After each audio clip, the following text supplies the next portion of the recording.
Assalamualaikum warahmatullahi wabarakatuh. Hikmah pembelahan dada Rasulullah. Sobat beriman, tidak ada satupun peristiwa yang terjadi tanpa ada hikmah di baliknya. Begitu pula dengan peristiwa pembelahan dada yang menimpa Rasulullah saat beliau masih berusia 4 tahun. Para ulama dan ahli sirah banyak merumuskan hikmah di balik peristiwa tersebut. Ada ulama yang menyebut firman Allah dalam surat Al-Insyirah ayat 1 dan 2 sebagai dasar hikmah di balik peristiwa itu.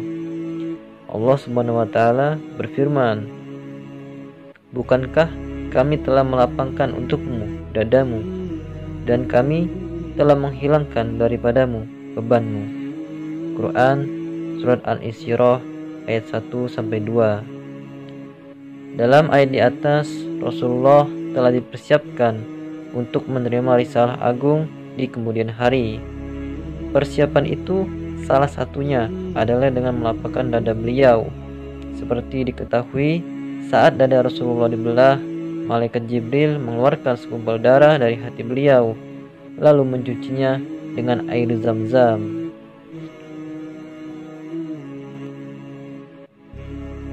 Saat itu, malaikat Jibril mengatakan bahwa segumpal darah itu adalah bagian syaitan yang ada dalam diri manusia.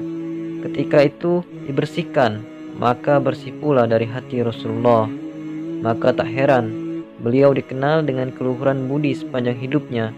Saat remaja pun beliau dikenal sebagai sosok yang bisa dipercaya sehingga mendapat gelar Al-Amin. Tak hanya itu, keluhuran budi dan kejujuran Rasulullah juga membuat beliau dipercaya masyarakat Arab yang ingin menitipkan barang-barang berharga kepada beliau. Penitipan barang-barang itu tetap berlangsung ketika beliau telah menjadi Rasul dan dimusuhi oleh orang-orang Arab.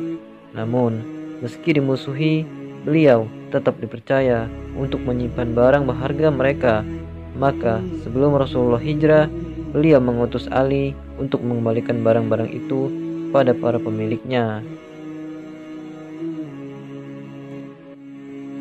Adapun beberapa hikmah pembelahan dada Rasulullah. Yang pertama, yakni menjadikan beliau sosok yang maksum, yang terjaga dari perbuatan buruk. Hal ini karena bagian syaitan dalam diri beliau sudah dibersihkan oleh malaikat Jibril. Berbeda dengan orang lain, termasuk kita yang masih melakukan perbuatan buruk, karena bagian syaitan itu tidak dicuci sebagaimana Rasulullah. Imam Ibnu Hajar dalam kitab Fathul Bari mengatakan, pembelahan dada ini terjadi pada masa kecil hingga beliau tumbuh dalam kondisi yang sempurna karena terlindung dari godaan syaitan.